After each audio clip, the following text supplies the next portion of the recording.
Welcome, everyone, to episode 9 of The Most Interesting People in Logistics. Today, I have a very interesting guest for you. His name is Matt McLelland, and Matt McLelland is the VP of Sustainability and Innovation at Covenant. Matt, thank you so much for taking your time today and being on the show. Hey, thanks for having me on. Definitely, Matt. Could you tell us just real quick where you are right now? Because I know you're on a road trip across the United States, which just sounds super exciting, and you're an adventurous person. So where are you? So at the moment, I'm in Boulder, Colorado. I'm driving my Sprinter van cross country from Tennessee to Jackson Hole, Wyoming, where I'm going to pick up my wife and son, and we're going to spend the holidays out there in the snow. And I'm actually in Boulder right now for two reasons. One is to see my good friend Peter Rensler at Carrier Direct, logistics consulting company and we've been friends for a long time. But the big reason I'm here is because the wind is so strong right now all over northern Colorado and southeastern Wyoming that my high top Sprinter van would get blown over. So Covenant Logistics, the company I work for, we have an advisory. All our trucks are shut down on that interstate right now. They're all sitting on the side of the road or at rest stops. And because my van is, 11 feet tall, a good 60-mile-an-hour gust could possibly blow me over. So I'm glad this phone call worked out. Yeah, likewise, Matt. And in terms of the whole I-80 being shut down, I've seen many videos of trucks just laying on the ground being blown by the wind. So definitely best just to stay safe because I've seen too many trucks being turned over on the highway on interstate. It's definitely a thing. Trust me. Yeah, it's scary stuff. Well, Matt, so being the Vice President of Sustainability and Innovation at Covenant, which is one of the largest transportation companies in the United States, I'm curious if you could just give us basically a background of what you do. A lot of freight brokers and dispatchers probably have no idea what that position entails. So I'm just curious if you could give us the gist of it. Okay, sure. So just a couple sentences about Covenant. We're a 3PL with a heavy transportation, so trucking. We're in long haul Class 8 trucking space. We have about 900 team drivers, which means we have a big expedited business. We have asset base. We have a traditional brokerage like a lot of the other carriers have. We have warehousing, managed transportation. And as the VP of Innovation and Sustainability, the way I describe the job is I've got, well, in my opinion, the most interesting job in the company. But if something happened bad and they had to lay people off, I would probably be the first one because I have no day-to-day responsibilities as it relates to a budget, a bottom line, a revenue, revenue expectations. My job is to spend time researching and looking at the future and advising our executive leadership where we need to be. So on the innovation side, I'm looking at things like the decarbonization of freight. And that involves things like battery electric trucks and hydrogen trucks and CNG and LNG, basically anything but diesel. On the sustainability side, it kind of goes hand in hand with the innovation. I get to spend a lot of time sort of thinking about how the environment sort of plays into our industry. If you look at the transportation industry as a whole in the United States, about 29% of all greenhouse gas emissions come from transportation. Now, that's not just trucking, that's air and rail and shipping to some extent. The Class 7, Class 8 space is 9% of all emissions, of all greenhouse gas emissions in the United States. And so it's only natural that fleets like us take a leadership role in helping to make that better. And so in my innovation role, in my sustainability role, I am working with our shippers, and I'm sure we'll start to unpack this as we start talking a little bit more, who have concerns, very deep concerns in this area, how we work together to help minimize our impact.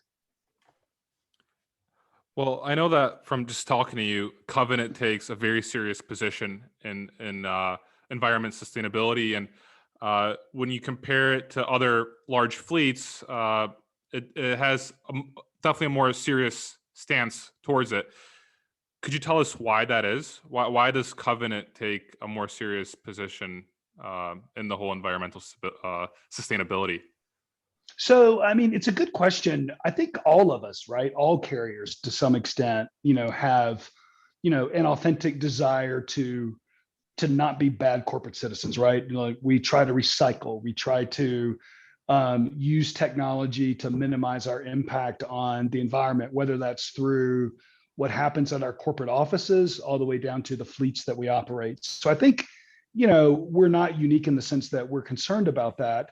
I think we're right now at this particular moment in time, we're starting to be a little bit different, is that we're actually working with our shippers to try to minimize our impact on the environment. Now, we drive diesel trucks, right? And that's just the business that we're in. And there's only so much that you can do to help minimize that impact. But when you really start looking at some of these new technologies and looking at some of this low-hanging fruit, there's still some things that we can all do without going kind of big bang and looking at, battery electric and, hydrogen powered trucks. Of course, we can talk about this in a little bit more detail if you're interested, but, these are things that are way off on the horizon, right? They're 3, 4, 5, 6, 10 years away because of the length of haul that most of us have. Electric truck goes about 150 miles, hydrogen truck goes about 500 miles.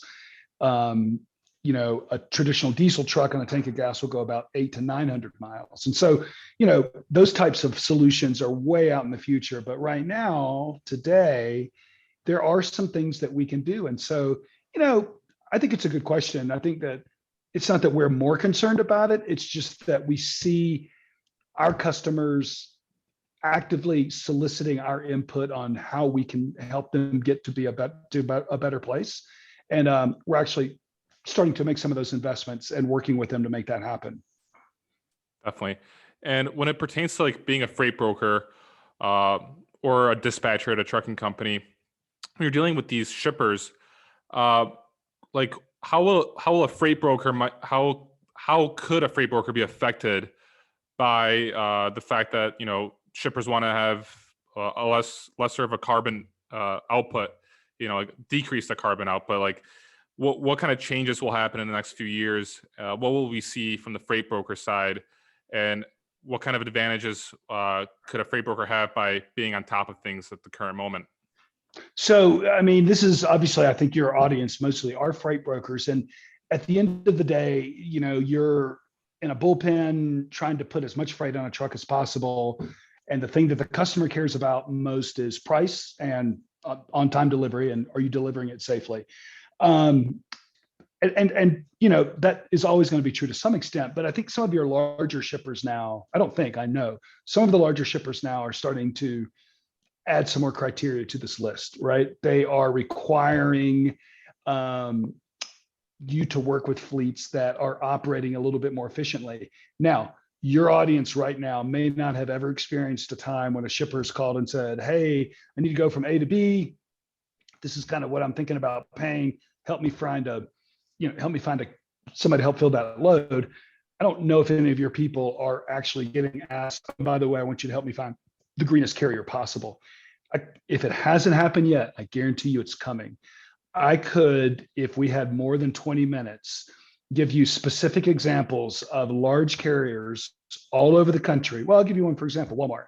They have a very public position project called Project Gigaton. They want to eliminate 1 billion tons of greenhouse gas emissions by 2030. And they want to do a big part of that through what's called Scope 3 reduction, which means that they are going to lean on all of their partners to achieve that number. Partners, carriers, brokers, they're going to lean on they're going to lean on you, and they're going to lean on us to help them start to drop those numbers so they can achieve that goal.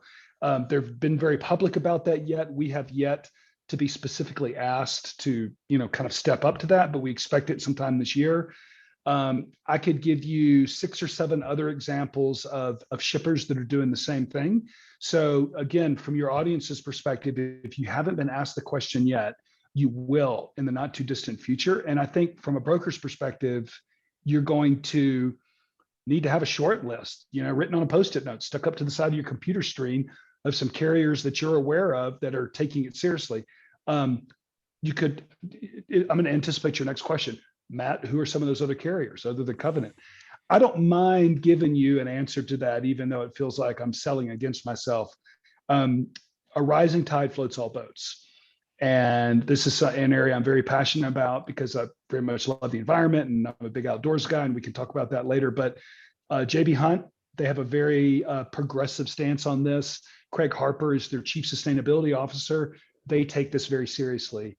There's a freight brokerage, CH Robinson, $1 billion company. I'm sure all of your listeners have heard of it. They have a VP of ESG.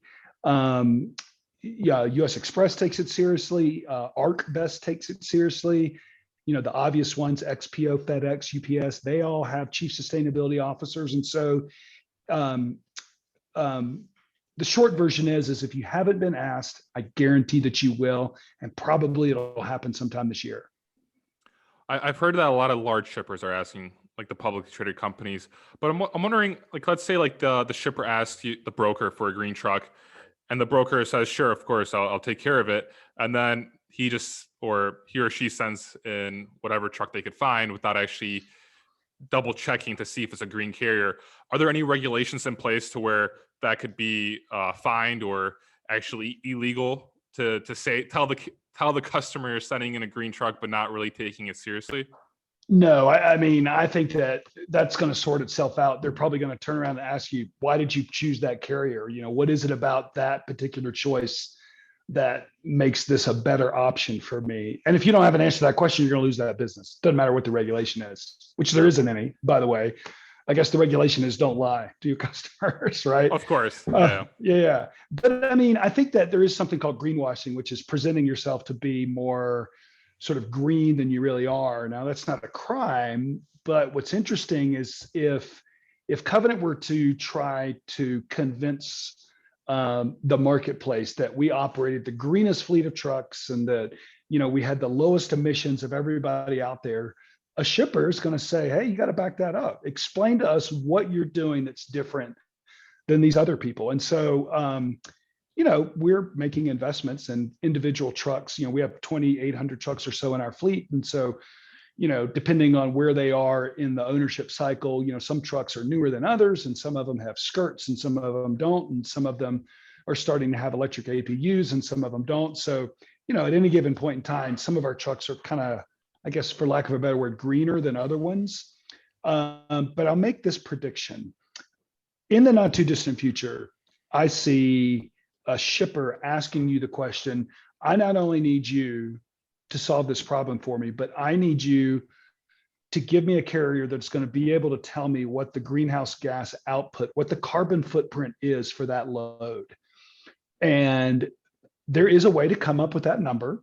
And it's based on what type of truck, what type of fuel, the length of haul. There's some variables that will help you figure out what that number is. And I think freight brokers are going to have to start figuring out how some of that works. I hope that makes sense.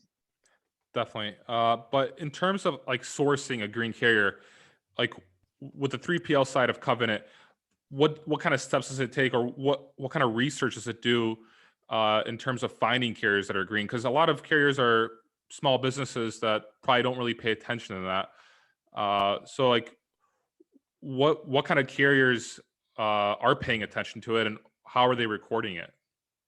So I think probably the best way a broker could vet a particular carrier, and of course I'm speaking of, like, say, the top 100, right? I don't know about the smaller carriers and how you would go about finding out answers to that question, because investment in your truck is not inexpensive. And so the buying power that larger fleets like us have is certainly something that works to our advantage. But one thing you could do is just build a list of which fleets have what's called an ESG or CSR document. ESG is environmental social governance. CSR is corporate social responsibility. And these are documents that a company will produce that will give anybody that's interested an idea of what that company believes in as it relates to the environment, as it relates to its employees in the form of like diversity, equity, inclusion, and company governance, and then what role that company plays in the communities in which they live in. So, for example, Covenant has what's called a CSR report, corporate social responsibility report. If you were to download that paper, Paul, and all 29 pages of it, in 10 minutes is all it takes you to read it, because there's a lot of pictures and the way it's kind of laid out, you would have a crystal clear idea of where our values are related to those three areas, the environment, our people, and the communities where we work. And you would be able to see some high level goals and objectives about some of the things we're doing now and some of the things that we have planned for the future. There are, if you were to look at the top 50 carriers and spent the time involved with looking on their websites or kind of digging through information that's available on them, you would find quickly a list of probably 10 to 12 carriers that clearly are out in front ahead of the others. Okay. What's the motivation behind a shipper wanting a greener truck? So it's a great question, and I'm not going to pretend to know the answer to that, because I think that they do it for different reasons. For some, that's what their customers are demanding. We want customers now shop with their dollars. Sometimes it can due to a company's position on a political issue or social issue. We see that all the time, people boycotting companies based on whether or not they believe in a certain decision that they made. But we also see people shopping with their dollars with companies that they feel like are more responsible. I think a great example of this would be people that pay a premium to go to a grocery store like Whole Foods or Fresh Market, where you're paying a premium based on foods that are more ethically sourced. Maybe they're healthier, organic. That's an option that people have. And so when you think about companies that have, and I can use these by name, Paul, because these are very public positions. But Walmart has a 2040 initiative. They want to be carbon neutral by 2040. Now, what that means is they want to make sure that their carbon footprint is zero, there's a lot of different ways they can get there. But what's their motivation? Well, their corporate executives and their shareholders have gotten together and decided that this is a goal that they have. It's good for the environment. It's good for the planet. To the extent that that helps kind of with their brand and kind of who they are and how they're perceived, I'm sure that's part of it. I have talked to leaders of certain companies that they feel very strongly about it personally. And so that's kind of their motivation. I don't think that anybody's motivation is profit, because being more sustainable, being greener is often more expensive. It's not cheaper. And so the expense and the investment that you have to make to get there, you either take it off your bottom line or you pass it along to your customer. So again, I'll just kind of end with this. If you were to Google carbon net zero companies 2030, 2040, and 2050, you would see a list of household brands. Most of them probably hire freight carriers like us to carry their goods and services to their ultimate destination. And you would be able to look up and kind of see why they believe what they do, why they've set those initiatives, and kind of the roadmap of how they plan to get there. Okay. I know when we talked yesterday, we touched on the topic of state level requirements that are happening. And I know we talked about Long Beach. Could you tell us, Matt, about what kind of changes we're going to be seeing in California in regards to, environmental sustainability? And it's a great question, and every state's going to be a little bit different. California typically leads the charge in on the regulatory side, and we see this every day. You open the newspaper, you see. A year ago, you saw Gavin Newsom saying, "We're not going to have gasoline-powered new cars for sale after 2035. Everything's going to be battery electric." Now, whether or not that's possible or not, we could debate for a couple of hours. I think it's good to have goals and objectives, but he threw down the gauntlet, and there it is. Another thing that California talked about was, at some point in the not too distant future, they're going to outlaw the new sales of gas-powered chainsaws, lawnmowers, backpack blowers as part of a statewide environmental initiative. To carry that through to the transportation space, you mentioned the Port of Long Beach, great example. After next year, if you register, every truck that enters the Port of Long Beach has to be registered. And it stays on that registry for about 10 years or so before it falls off the registry, because it no longer can meet some minimum emissions requirements. After next year, no more diesel trucks. They all have to be, electric or CNG or even hydrogen powered.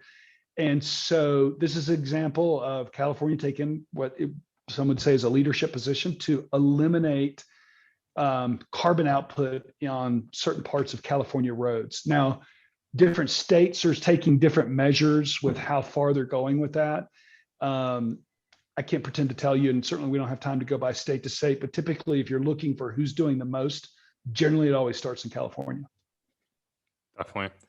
Let me say one other thing too, because part of my course. job is about, when you're sort of like a futurist kind of person thinking about the future, it's okay for me to be wrong. So when I make a prediction, that's all it is a prediction. But I predict in the next, probably sometime in the next 2 years, you're going to see city regulations. Like, for example, a city like Los Angeles that's going to say no more diesel trucks within 5 miles of city center because of an emissions type thing and an air quality type thing. We're already seeing things like that take place in Europe. I believe it is Rome, Italy, where there's going to be, after next year, no more diesel trucks within 2.5 miles of city center. So I think you're going to start seeing states get on board with this. Okay. To, I guess, go into the topic of how your day-to-day looks like, because I'm curious to learn more about what your day-to-day is. Do you have a team at Covenant that you do research with? Who do you talk to regularly? How does your travel look like? What does your position look like, so that people could understand?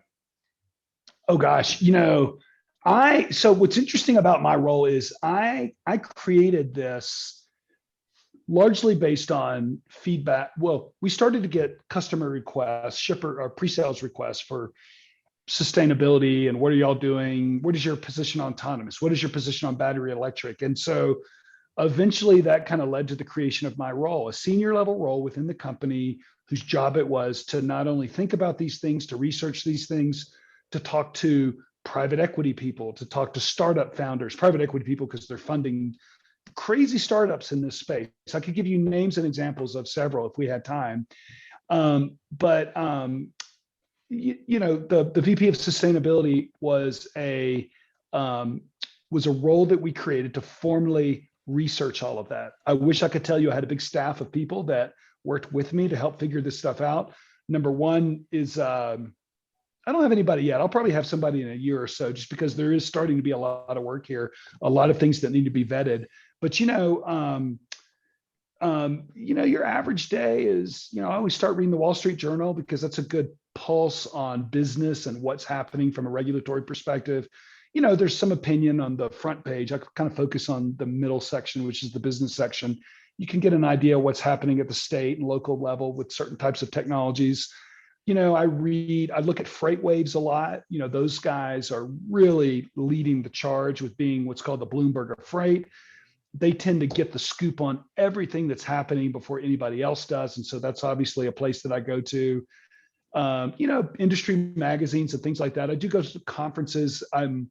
One thing that I always tell people, because I'm older than you are, your age, is that, the power of networking when you're meeting people face to face. So in my case, it's going to conferences and trade shows where I'm seeing the latest of what's going on.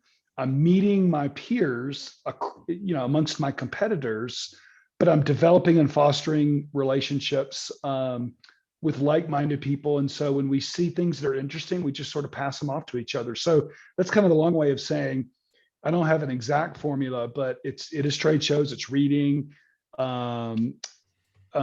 it's spending time looking at startups. I'm sure I'm leaving 4 or 5 things out, but this morning is not a good example because I woke up in my van in a rest stop like a trucker.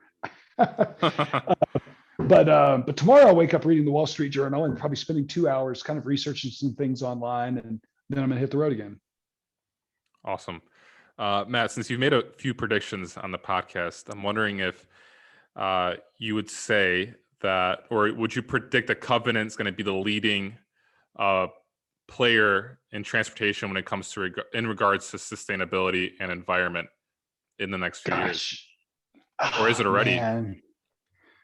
To make a claim like that, you'd have to have a pretty good sort of grip on, and it's not an apples to apples comparison, right? I mean, are we better than, say, JB Hunt or US Express or Schneider? Or, we all excel in different areas. We're all the same, but we're also a little bit different. 80% of JB Hunt is day deliveries. We're 60% of our work is long haul expedited team delivery. So, it's not always an apples to apples comparison. I can tell you this.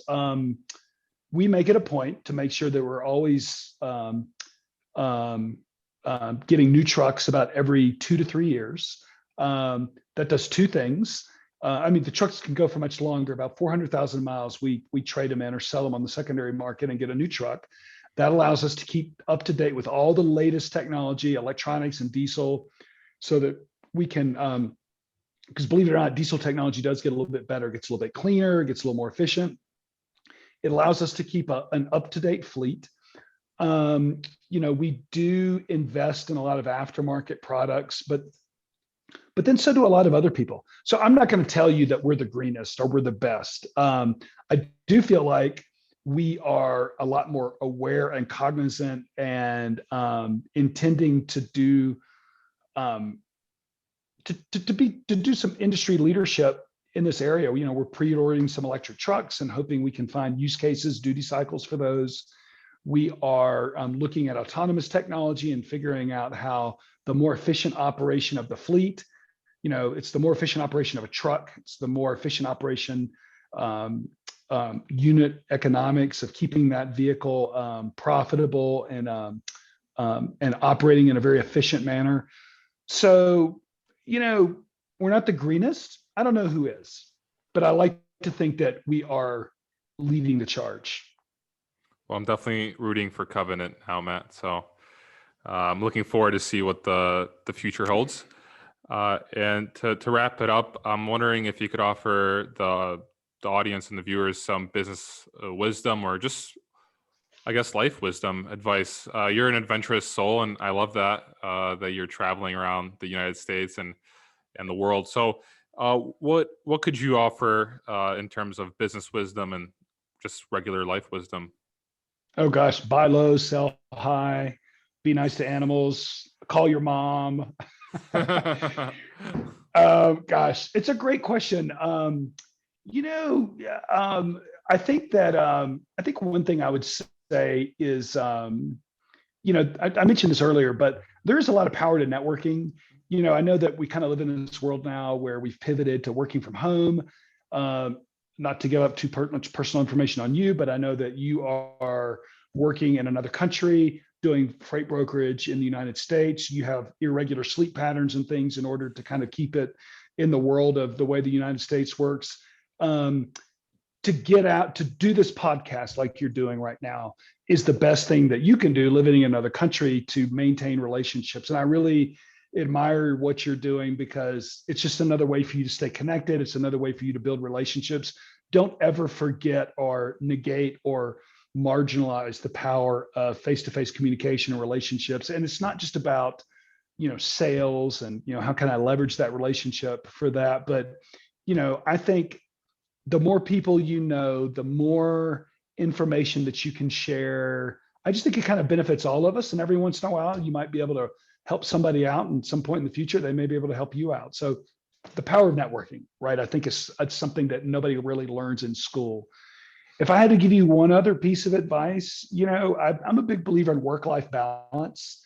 I know we didn't really talk much about all the crazy things I do in my free time. If any of your listeners are on Instagram, they can kind of get an idea of what interests me and what motivates me by looking at my hashtag, not hashtag, but ampersand Chad the Van. I'll tag that in my Instagram story so people see it. Yeah. So Chad the Van is, hang gliding and, trail running and whitewater kayaking and camping and backcountry skiing. I think a good work-life balance, it's good to be really dedicated and hardworking at what you do, but I also think it's great to have something to look forward to on the calendar, right? Or maybe it's something that you want to buy so that you've got sort of something that you're looking forward to. I'm a big fan of experiences and not things, even though I'm driving around a really expensive Sprinter van that's all tricked out for outdoor adventure travel. but to me, it's an enabling device. It gets me to where I'm going. It gives me a base of operations once I get there. So just, work-life balance and sort of appreciating, this great world that we live in. And there's so many things to do, and just always make sure you're taking advantage of it. I absolutely love that, Matt. And call your mom. Yes, I totally agree. Matt, thank you so much today for your time. I definitely would love to, talk more about this topic. I find it to be very interesting, especially being a freight broker. I've never had a discussion about the carbon output of a truck and how shippers are demanding greener trucks. So I really appreciate your time today, Matt. Do you want the audience? So let me just say a couple things. One is you can follow me or connect with me on LinkedIn. I tend to post a lot of things that I think are interesting, not just related to our industry, but related to sustainability. So seasonally, I kind of got convicted about Christmas trees, Paul, and a fake tree versus a real tree. I posted an article about that because for the first time I bought a fake tree because I thought that chopping down a tree and putting it in my home for 24 and a half days to take it out again and throw it on the side of the road, I just think that's I don't really understand the science behind a plastic tree versus a real tree in the grand scheme of things, but that just doesn't feel like a good thing. I posted some articles recently about just what a fantastic job the country of Denmark is doing with the way they get rid of some of their waste. I posted an article not that long ago on, you can follow me on LinkedIn. There's just a lot of really interesting things there. And of course, Chad Devan, if you're a freight broker, please look us up online and figure out how to book freight with us. We don't have a lot of excess capacity, but we do have some. Definitely. I'll make sure to tag everything on my page.